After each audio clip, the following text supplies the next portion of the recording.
experiences you have before I kill you. But you work at your reflex. I will. You just we're on the same way. Just take that as a warning, and that means you need to stop and you need to walk away. Because I'm about to smash her. I'm going to cry. Because it's going to be bad.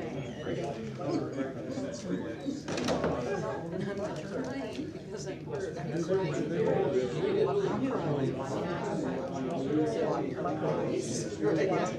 My crying is from you.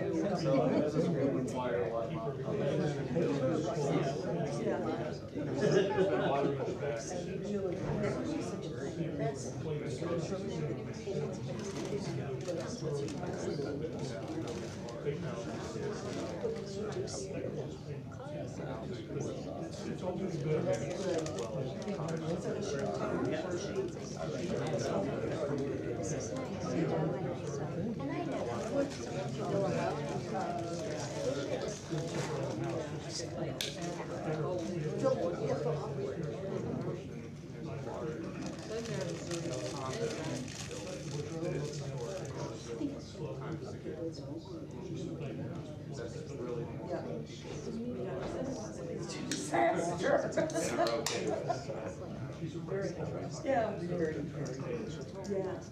Well, tell her how some kisses. Did you go to cemetery?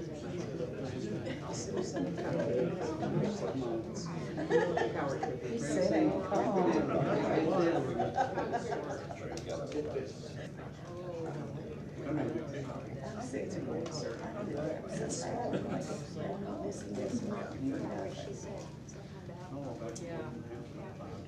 Somebody must be singing something.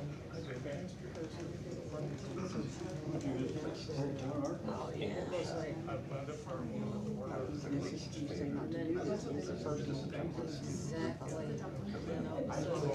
Somebody must have said something.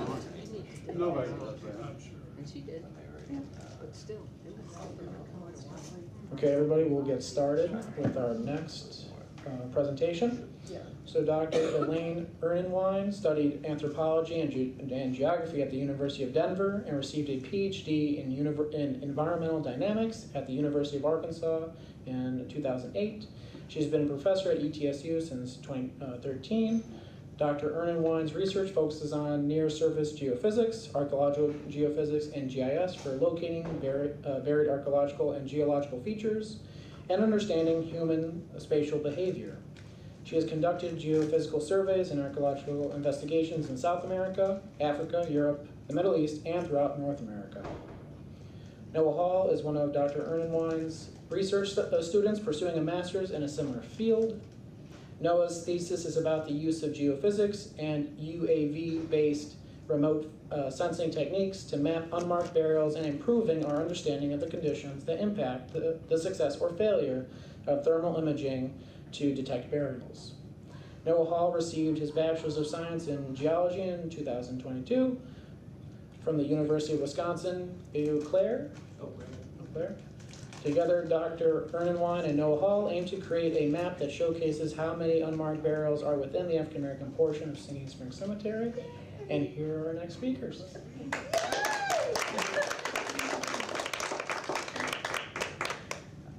So, hello everyone, and thanks Gabe for the introduction. My name is Noah Hall, and today Dr. Ernenwine and I are going to be talking to you about what we've been doing over in Sinking Spring. So, the way that this is going to go is generally, well, who we are. Gabe did a fantastic job, so just how we got involved, a little bit of the history of the cemetery, the goals, and what we're doing. We're going to show you some preliminary results of what we found so far, and then the future plans, and then I'm going to conclude for you. So a little bit about who I am. As Gabe said, I got my bachelor's in geology. I graduated fall 2022 from University of Wisconsin, Eau Claire. I did some undergraduate research doing something similar to what we've been doing out here, where we're using geophysics, and I was actually working out in Poland, and we were doing kind of this Holocaust study, and that led me to this area. Now I'm at this area, being Johnson City, Tennessee. It's the longest place I've ever lived in my life, so I've considered myself a native there. and I really love it there. I've been teaching classes like GIS, which is computer mapping and remote sensing, things like that at ETSU for a long time. My research is always looking underground for usually archaeological things. I've been so lucky. I started doing it in the 90s when nobody else was doing it, and so I was one of the few people that was qualified to do it, and because of that, it's really luck. I mean, I was good at it, but there was just not very many people that had the opportunity. But this cemetery, so cemeteries are the most commonly requested area for somebody asking me to use ground penetrating radar, for example. That's a major thing. Like, there's cemeteries all over the place that have unmarked graves, right? So that's the #1 request that I get. And the reason being, we can see underground, but also typically you do not want to disturb the graves, so you don't have the option of digging them up. And so I will do a lot of cemeteries. I have to be honest, I don't love it when I get a request to survey a cemetery because it's very challenging. Often the results are negative, meaning not that there's nothing there, but that it's not successful. So it depends a lot on the nature of the graves, and I'll talk about that. But when Gabe contacted me, it was a little over a year ago now, I think it was summer 2023 or so, and asked me about if I could do this project, and so we started talking about it, and I thought this is really interesting. This is not the typical cemetery maybe, it's a really interesting project. So I thought, yeah, we could do this maybe, and then I discussed it with Noah when he decided to come, and he said, yeah, great, right up his alley. So that's how we got involved, and so since then, so that was over a year ago, and then Noah started the program last fall, so he's in his 3rd semester now, and we started coming out. First time we came out, well, you're gonna get into that right now, you're gonna talk about the first survey we did, so I don't need to get into that. But yeah, so we're really excited to be here. We love coming to Abingdon and doing the work here. I've gotten to know the town a little bit. So I think I'll hand it to you now for the background, yeah. So a little bit about the history of the cemetery. So it was established in 1773 by the Sinking Springs Presbyterian Church and was originally, used for the burial of members of the church and for enslaved individuals. And since then, it's kind of evolved into an African-American cemetery. So some of the historical figures that have kind of been in the cemetery, we have Landon Boyd, who died in 1899. He was born in slavery as a brick mason and fought in the U.S. Civil War. So his stone was really excited to see. It's at the way top of the hill up there. So if you enter, it's up on the top of the hill on the left side. It was really great to see that stone. We also have 3 Buffalo Soldiers. So these, still learning more about, but they were all believed to be involved with the Spanish-American War. So all 3 of these stones, we walked around and we found them, so that was also really cool to see. But initially, as Dr. Ernenwein was saying, when we first started the project, the first thing we wanted to do was test the soil conditions just to see if GPR would work well here. So ground penetrating radar has success in less clay-rich soils.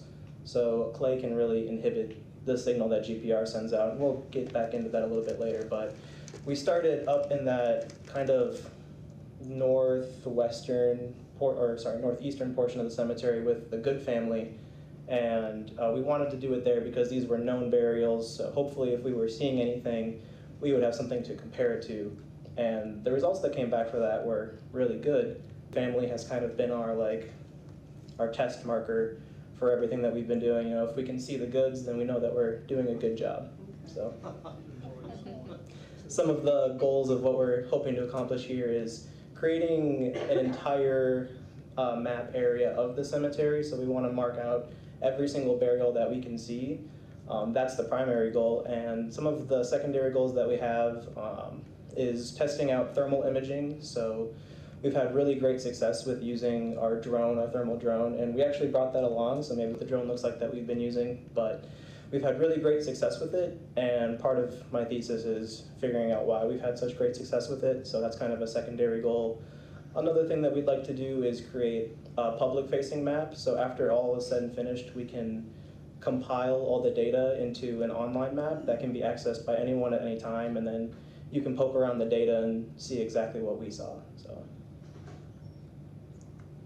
So the first things that we did, we have the geophysics, which is going to be presented by Dr. Ernenwein, and then I'll go into the drones. I'll be back, yeah. Okay, so geophysics. Geophysics, most people think of ground penetrating radar, and that is a method, it's a type of geophysics. There's other tools as well. But first I want to cover a bigger picture of whenever we are doing any kind of geophysics, and geophysics is under the umbrella of remote sensing. So when we're doing remote sensing, we are looking at these 4 different factors to try to determine whether we can be successful with different instruments. So the first thing is preservation. Whatever we're looking for underground, it has to be preserved in some way. If it's gone, right?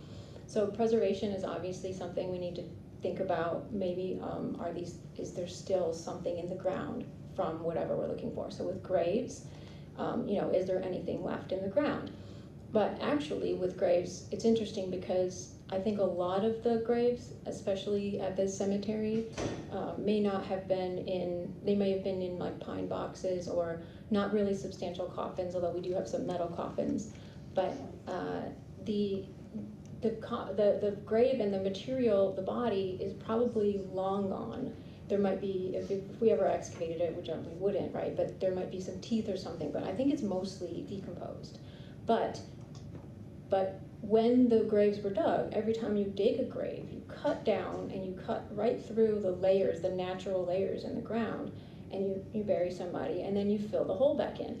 And you've completely changed that soil, and you've disrupted the layering. And so, often with graves, if we can't see a coffin, we see the disruption in the stratigraphy and the different soils that are now there.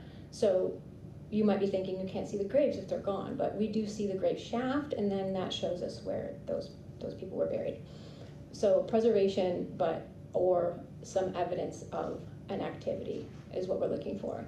The second thing is that we need to have contrast so that we can see, we can tell the difference between where the grave is and where is there not a grave, right? So contrast, you might have played around on your phone with digital images, and you can increase the contrast and make it, dark things darker and bright things brighter. So we need to have enough of a difference between the grave and the non-grave areas, and that is something we think about for all the different instruments, which are all sensitive to different properties. So we have to think about that. If whatever feature we're looking for doesn't have enough contrast with the surrounding soil, then we won't be able to see it. So it has to have some contrast. The third thing to consider is what we call noise and clutter. So noise comes in many forms. If we are, for example, using one of the instruments we have is very sensitive to interference from power lines, and that's noise in the data. So when you're in an urban area and you're near power lines, it's going to add noise to the data, and there is some of that in our data from that instrument. It's still okay data, but it impacted it and it made it a little bit lower quality, right? So we have to consider all the things that might be giving us noise and in the environment that we're in, and there's lots and lots of them. So we think about that, and in thinking about just the environmental conditions on the ground, are they going to allow us to use all these different instruments we have? And then the last thing is, when we're looking for something in the ground, we want to know how big it is and how deeply it's buried. So with all of these instruments, they're all a little bit different in terms of how high resolution they are. How small can you get before you can't see it? So with the geophysical instruments, typically, it depends on the instrument, but usually in the context of archaeological sites, the way I describe it is, if archaeological artifacts like a little arrowhead or a piece of pottery, we do not see those. Those are too small. But when you talk about a grave or a fire pit or the foundation of a house, a pathway, things like that, that's what we map with geophysics. And those things are big enough, right? So we need to know if whatever we're looking for is big enough. So if somebody asks me, can you find These marbles, I say I can't, for other reasons besides size. And then the other thing is the depth. So as we get deeper, it gets harder and harder to detect things. The more deeply buried, they become out of the range of the different instruments, and there's just a limitation on that. So these are all the things we have to think about. With cemeteries, it's a pretty well-known target, but I'm always asking questions before starting a project. And this is why we went out and we did some test data collection with GPR at the good graves, because we went from the known to the unknown. That was our control, right? If we can see those graves and we know they're there, that means if there's unmarked graves, we should also probably see them. So the geophysical methods are, there's a lot of different tools. Geophysics is typically used by geologists for looking for minerals and oil and gas. Okay, so these are tools that were developed for a different purpose, and then people like me have kind of adapted them to use to find archaeological things and graves. But that's where their origins are, mainly. The methods that I use, there are more than these, but these are the sensors that I have. I have a magnetometer, so we do magnetometry, and that's a blue on the left. And then we have, what I'm trying to show here is that actually if you look at almost all geophysical sensors, they're all mapping something either because of its electrical properties or its magnetic properties. So a magnetometer is measuring magnetic properties, and ground penetrating radar is mainly sensitive to the electrical properties of something.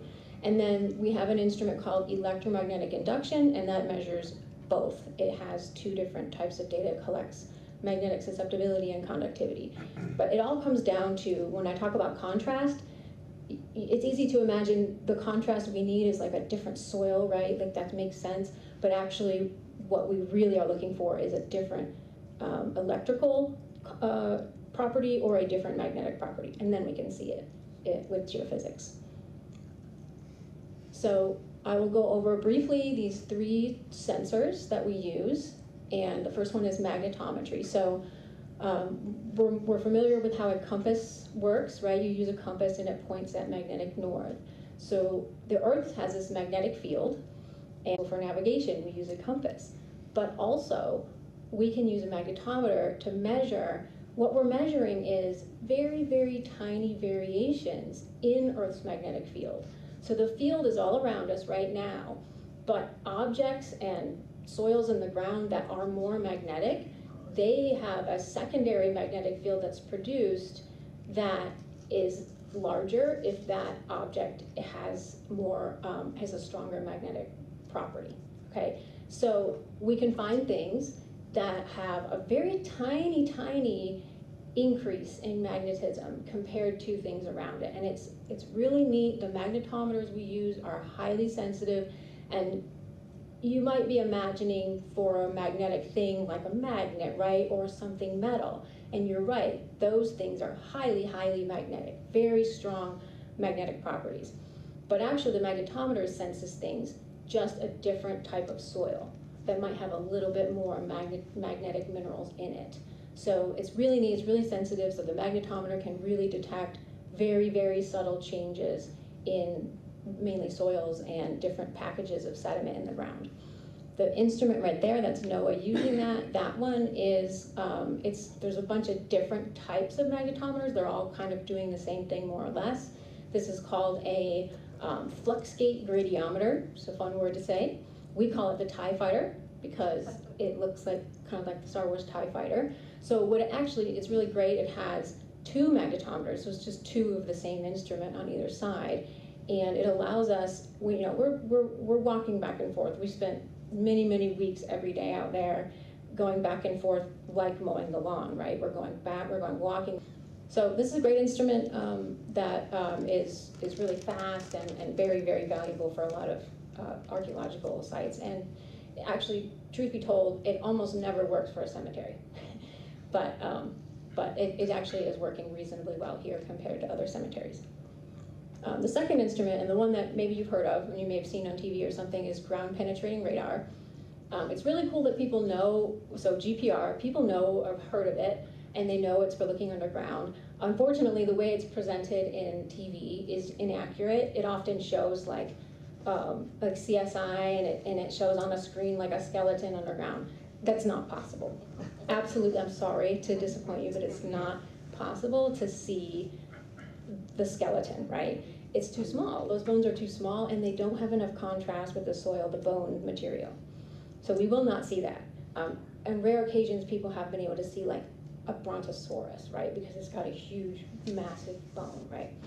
And it can be mineralized. So anyway, ground penetrating radar is really it's easy to say. It's easy to start with an analogy of like in the airport, how they use radar to look up at the sky and look for aircraft, right? So it's monitoring the sky for aircraft going by, and it's a slightly different type of radar, but it is the radar antenna. And then Erin has the computer she's carrying it like you carry a baby, and she's monitoring the data there. So that is like the control unit. It's sending the signal down the cable, and it's making the antenna give those pulses of radar in the ground. And then when they go in the ground, whenever there's a change and it hits something different, a little bit of energy will bounce back. So, and then it keeps going and it bounces back. So GPR is really neat because it actually gives us like a three-dimensional data set. We can see how different things look as we get deeper and deeper in the ground. So with GPR though, you'll see that we're walking back and forth again in line. So we go out there and we set up these square grids and we lay out these tape measures, and then we just survey with each instrument back and forth, and then download data, process it later. The third instrument is electromagnetic induction. It's called EMI. This is one that most people have never heard of. It's a really great instrument sometimes. This one, it's hard to get an analogy. This is like, well, okay, the closest thing to this is actually a metal detector. If you've ever, you know what a metal detector is. It's related in the type of technology, but the similarity stops there. But anyway, it has a transmitter. The more magnetic or the more electrically conductive that thing is, the bigger the response will be. So we have a diagram here showing like the transmission, and then sort of it's a profile of a pit feature, could be like a grave, and then that secondary field is created there, and then there's there's a receiver at the other end of the instrument, and it measures the response, and it keeps logging it as you walk along. Just like the magnetometer, you just walk along and it collects as you go.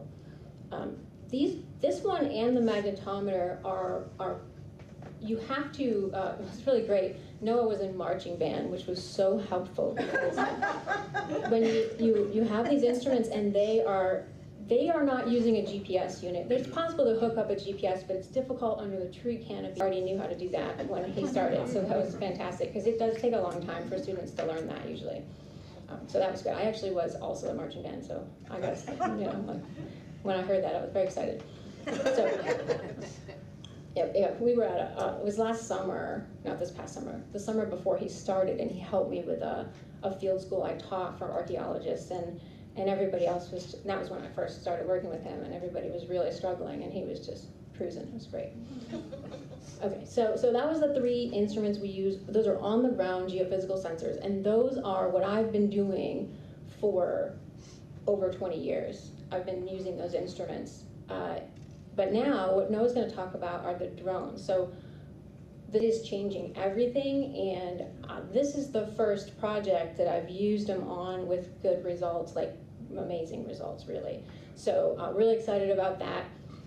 The thing about it is that, so most of my students use the geophysical methods I just explained, which is a lot of work to collect it, complex to understand, a lot of work to process and interpret. And now on top of that, he just has to do a whole bunch of new stuff too. So he has a really big project to do. He's doing really great, but it's a lot to do. So, all right, so I'll let him explain the drones. So for the drone sensors that we're using, we have multispectral, which I'll explain later. Same with LiDAR and thermal. So first off, for the multispectral, we're using the DJI Phantom 4. It's just this little guy who flies around in the sky. I love them. So the way multispectral data works is that sensor that's kind of underneath it in between those two legs, it has 6 different lenses on it. So it's taking 6 pictures at a time.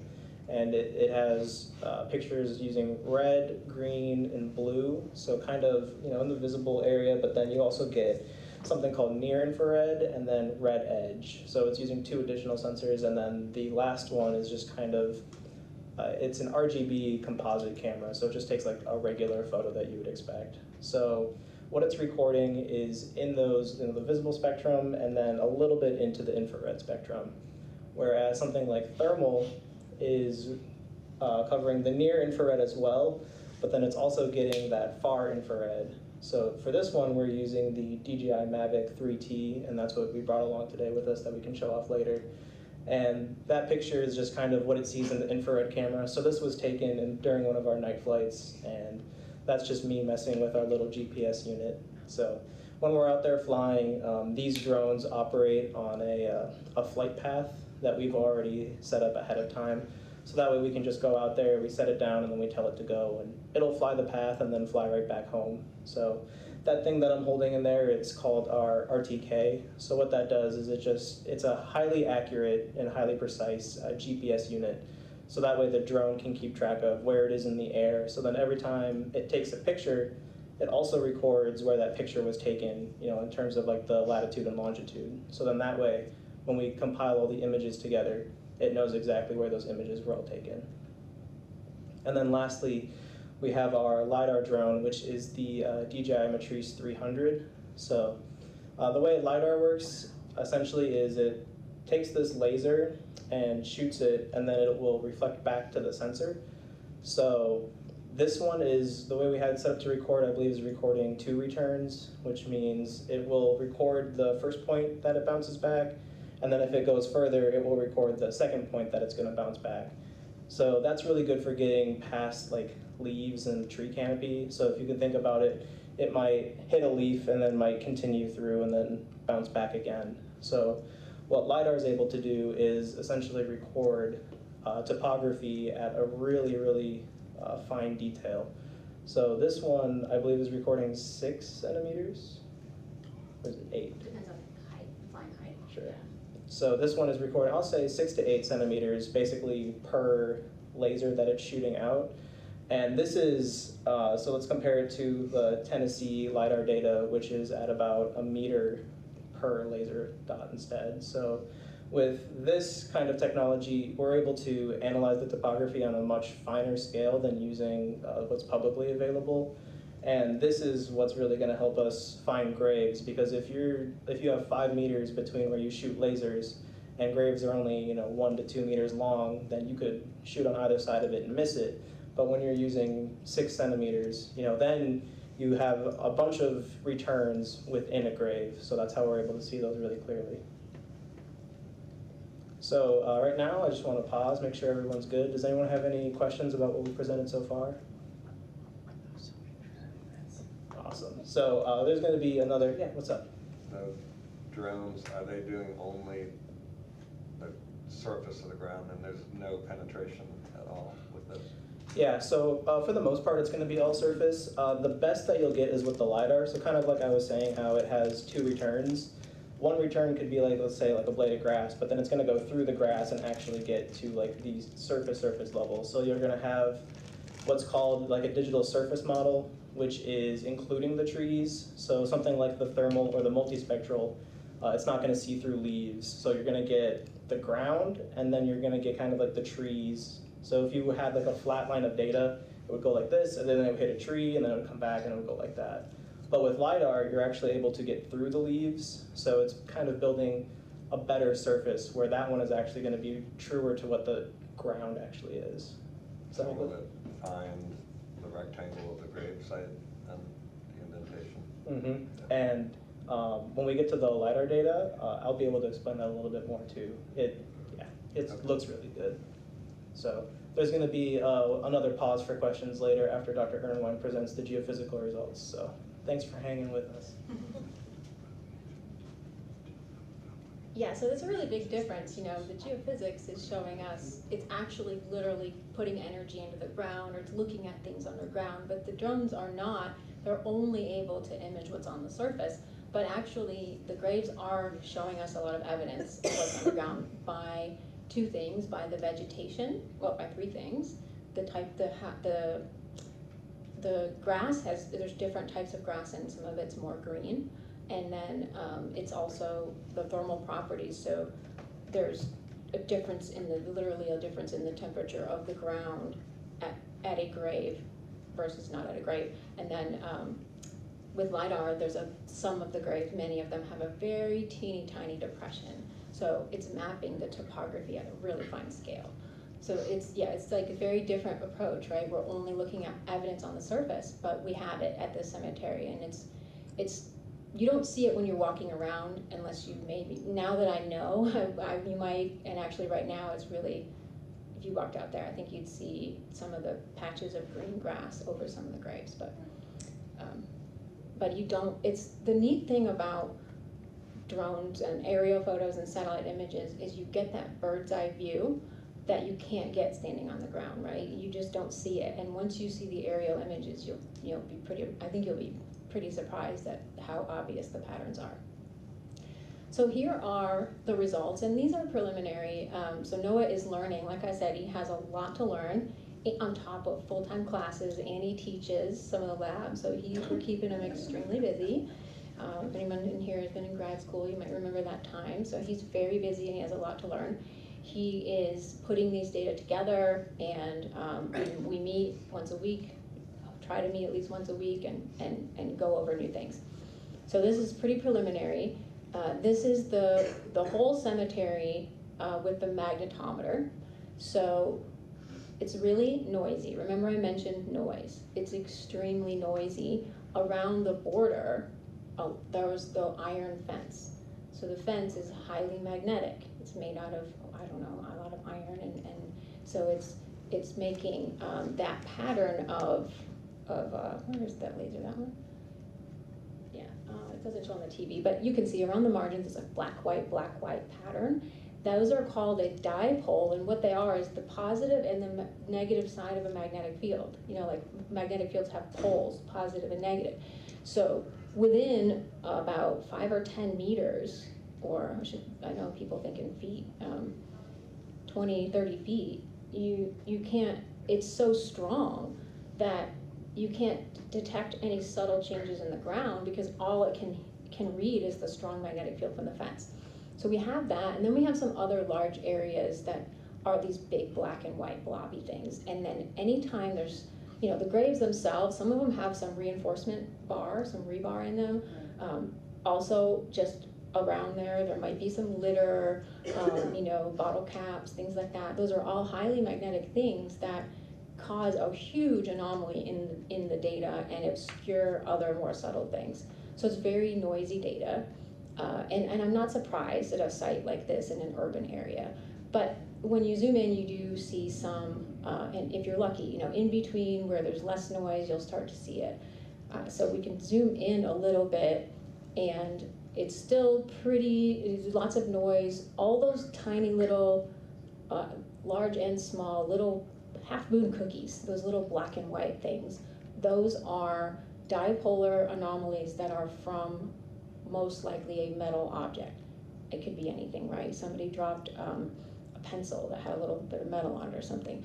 So all those things are there, but there are some little, it's more of the just slightly darker shade of gray, and many of those are graves.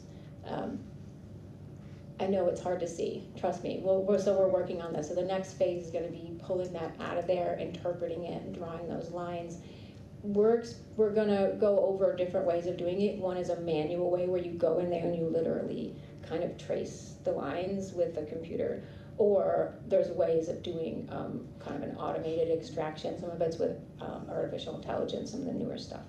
So, but there are graves in there, and you can see them. I know you probably can't see them, but trust me, there's many of them there, but they are very hidden.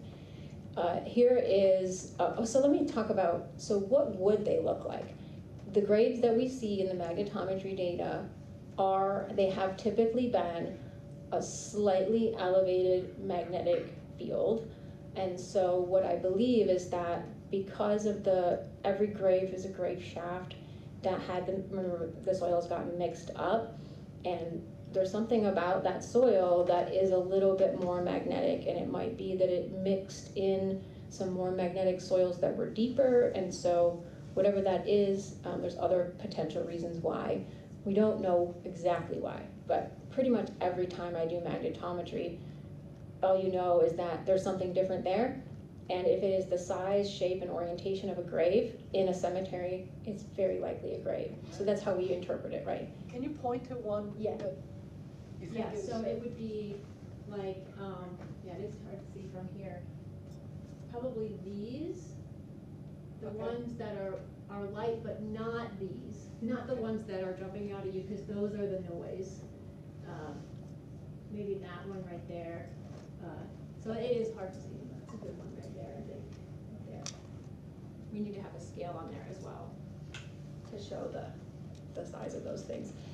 For reference, that is that 40 meters wide? Is that two 20 by 20s? Yeah, so that's a 40 by 40 meter area. And here is from the electromagnetic induction instrument, that orange one. This is the conductivity. So that instrument gives you two data sets. It gives you conductivity, which is a measure, you know what conductivity is? It's a measure of how well something conducts electricity. It's an approximation of that. And it also gives you magnetic susceptibility.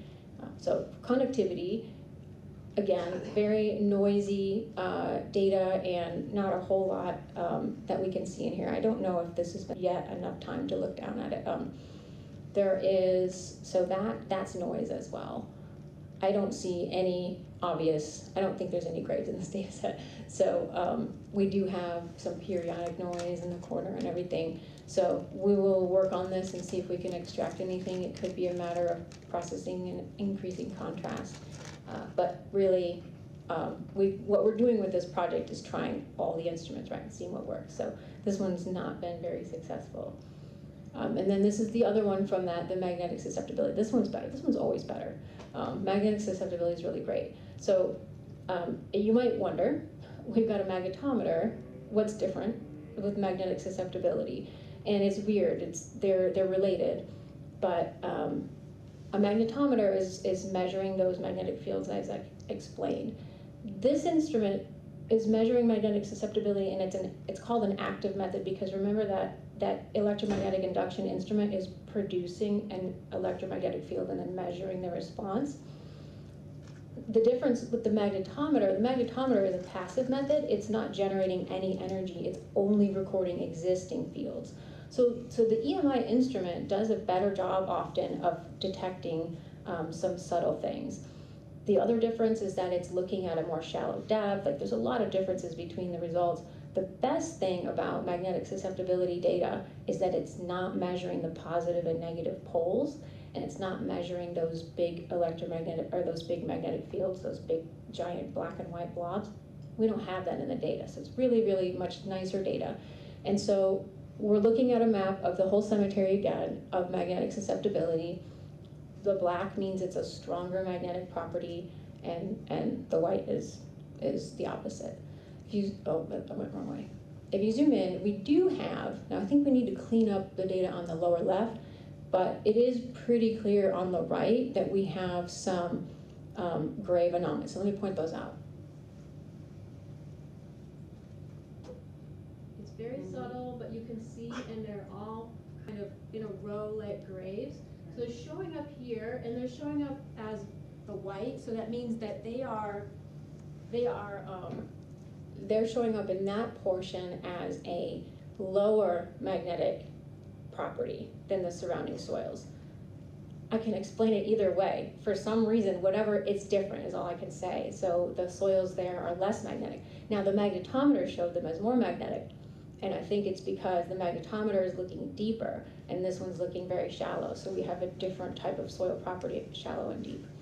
And in the end of the day, I mean, we always try to explain why, but often it's like, we just know that there's a difference. And again, It's the size, shape, orientation of a grave in a cemetery. It's very likely a grave.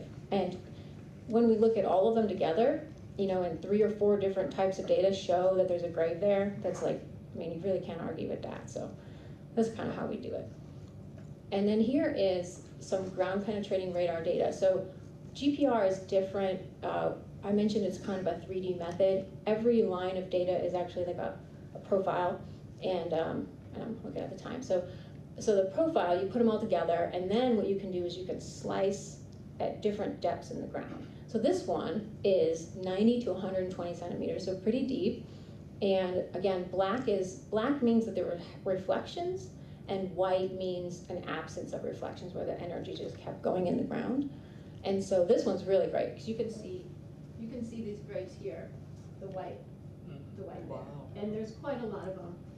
This is the same area as the other data showed them there too. So pretty neat results with all of these. Another GPR slice. So I think you can see them by now. This is a little bit more deep, right? So now we're getting, really deep in the ground, but we can see them pretty well. So very good results with GPR. Usually with GPR, it's very hard to see them in the slices, and you have to look at the individual lines. So pretty great results. Okay, and I'm aware of we're getting close to the end, so I could take one question and then let Noah show the drone results, if anybody had one, or we can move on. Drones, okay. All right, so here we have our multispectral. So what we're using is something called the leaf chlorophyll index. Essentially what that means is just how green is the grass, or like how healthy is the vegetation. So here, where we're looking at these lighter blues and these greens, that's a sign of healthiness, and then the darker blues is the inverse of that. So kind of zooming in, this is kind of the area that looked really good in this image. So the best thing to point out here, right, is you have these slightly lighter blue patches in there. So the multispectral sometimes is really good, sometimes isn't, but the really good one, so first we have LiDAR. So what you're seeing here is, this is called a point cloud. So this is all of those laser returns that I was talking about. So this is basically a point where every laser bounced back to the sensor. So this is building up the cemetery in 3D almost. And what you're seeing here is kind of the result of that point cloud, where those lasers are now getting deeper into the ground, and we're really getting the fine topography in here. So zooming in on one point, if you're able to see it, you have kind of smaller rectangles in here. It's a little hard to see in this image, but you have smaller rectangles in there that are basically a representation of about 10 centimeters of a drop. So if you were walking, your foot would sink into the ground 10 centimeters or so in that spot. So they're also in a row, if you're able to see them. So I'm going to back up to this bigger one here. So in this one, if you're able to see a lot of these bumps, here it looks kind of bumpy. That's because every little bit here is another grave all in the same row. So the LiDAR did a really fantastic job here of bringing out a lot of the individual graves. So another great success that we had was the thermal. So with the thermal, as soon as I point one out, you'll see the rest of them. Basically, if you have a darker rectangle in here, that is a cold spot relative to what's around it. So here, every little dark purple rectangle is most likely a grave. So zooming in on that as well, every single one of these that you see in here is what we would interpret as a grave. It's the right shape, they're all in a row, they all kind of have the same orientation. So those are all great indicators that what we're looking at here are all different grave anomalies. And in the thermal, you're able to see quite a lot. So actually, what I did was I just put a point on every rectangle that I saw. And just by doing that, I got to a total of 469 individual burials. So one thing I want to point out about the thermal that it's kind of lacking in, so obviously everywhere you have trees, the thermal can't get through the trees. So we have big patches of missing data where we have trees. So that's kind of where the LiDAR comes in, right? Because I said the LiDAR can get through the trees. So one thing that I went ahead and did was reprocess the LiDAR in a easier to visualize way. So this is taking four separate calculations and overlaying them all together. So in the interest of time, I'm just kind of going to skip ahead here, and this is what you're seeing is the points over this image. These are the same points that was over the thermal.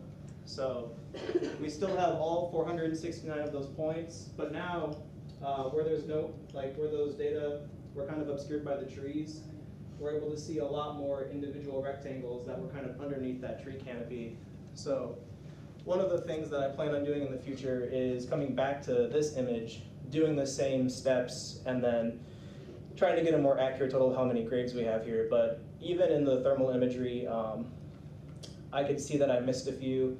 There's a few rectangles that don't have points on them, and then obviously this one, there's a lot of rectangles that don't have points on them. So easily looking at probably 50 more just within this image. So that's kind of what we want to do for the future. Obviously processing the data a lot more, creating better images. I really want to sit down and finally figure out how many there are. Getting close, getting very close. So 469 is the working number right now, only more to go.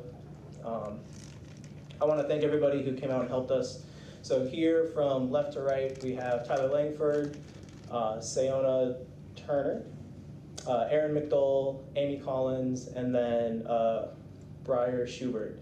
So the people we don't have pictures for, we have Kathy Shearer, Gabe, Christofari, and Stephen Jones, our drone guy. So this has been a great project. I've really enjoyed working on it.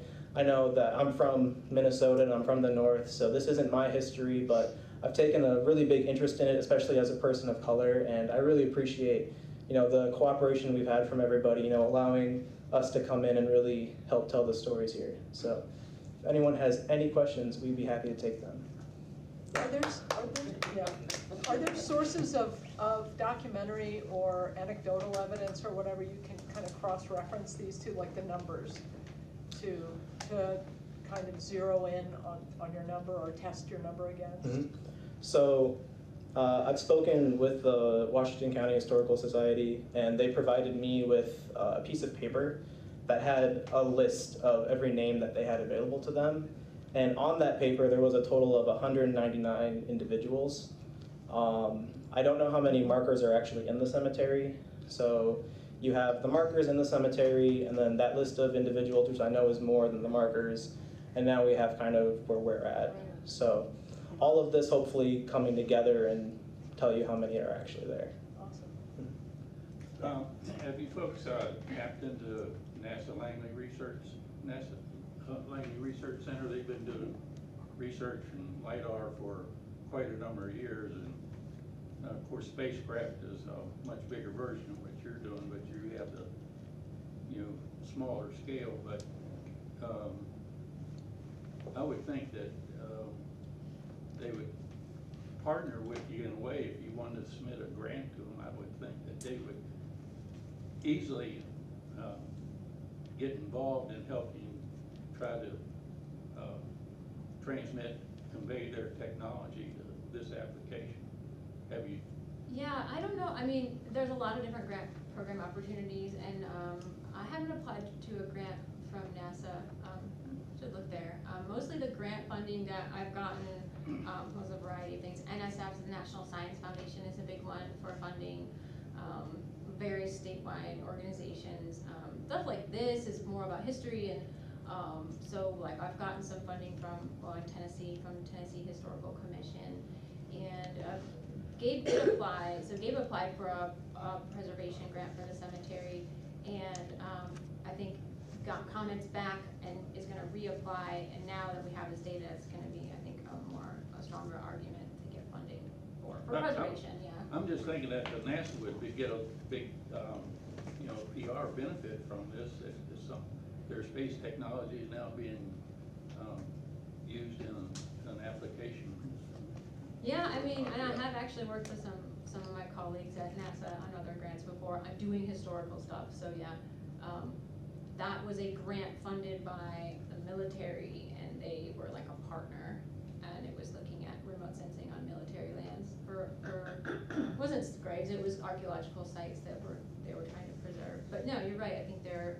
And they have research in drones too, so I mean, it looked like they're putting, you have a lot of the pieces that they're working on that could. Yeah, I think so. possibly I mean, benefit. they've been kind of at the forefront, I think, for LiDAR especially, Yeah. yeah. I imagine the pattern recognition would be pretty tedious on something like this. Are they automating that at all? Yeah, so there's a few deep learning opportunities here. Some AI have been trained to detect, the rectangles that we're looking for. They're not perfect, but sometimes they work. There's also different ways. So I'm gonna back up here a little bit if I can. Oh, wrong button. That's fine. So something like this. Here you're able to see a lot of those darker rectangles, and those are what we are interpreting to be graves. Something like this is done automatically, so it's not detecting them for us, but it's presenting it in a much easier, like visually it's easier to see these darker rectangles than in the earlier LiDAR photo where you're looking for kind of those bumps. So there's two different ways to kind of go about that, where you're making it easier to see them for yourself, or you're using some type of AI to detect them for you, where it's pulling it out for you instead of having to like manually go in and then say, yeah, right here, right here, right here. You mentioned the Good family and the obelisk and stuff. Could you just show us where, on one of your images? Oh, yeah, where that's all at? I'm curious if we go out there to kind of orient ourselves to. Yeah, let's use this one since I'm here. So right here, you can kind of see it. You have this darker area here, and then obviously you have Russell Road here. This is the gate into the cemetery. So then if you were to go way up here, this is where we saw the Landon Boyd obelisk, is somewhere up in this area. NOAA and Elaine have so graciously allowed us to, if you're interested, at 7:30, 7:45-ish, to come out and see the night drone flight. So if you're interested in that, you're more than welcome to at the cemetery. I would ask that you do not park in the cemetery at all. Talk to Walter Jenny, who's the director of the Historical Society. Either park in their parking lot, or if you could park on Valley Street and walk over, and they'll be there, and you'll be able to see the drone in action and everything. So if you're interested, around 7:30, 7:45, you're more than welcome to go over there. Can you tell us the rest of the schedule so they understand when that's? Yep. And then right now, we're going over to 171/173 East Main Street. It's called the Colonel James White House, and that's where we're going to be doing our house tour. So if you're interested in that, we have 2 vehicles that we can take some over. If not, if you brought your own vehicle and you want to drive over and just park on Valley Street, we'd much appreciate that. So, and then after that, we'll be going to listen to Colleen Houston from Artworks from Cincinnati to talk about murals. So, if we could get one more round of applause. So the night flight that's when we get the best thermal data, like the one you see now is at night and don't have the interference of sunlight. But please, we will be on the west side of Russell Road. We'll be over there, and that's where we launched the drone. And so come over there. Please don't go in the African American part, because we don't want any people in the cemetery. You'll show up. This is like the same thing as like night vision goggles, right? So you'll be in the data. So please come over to that side, and we can show you the drone and the remote control. You can see the imagery as we're capturing it. So if you want to come.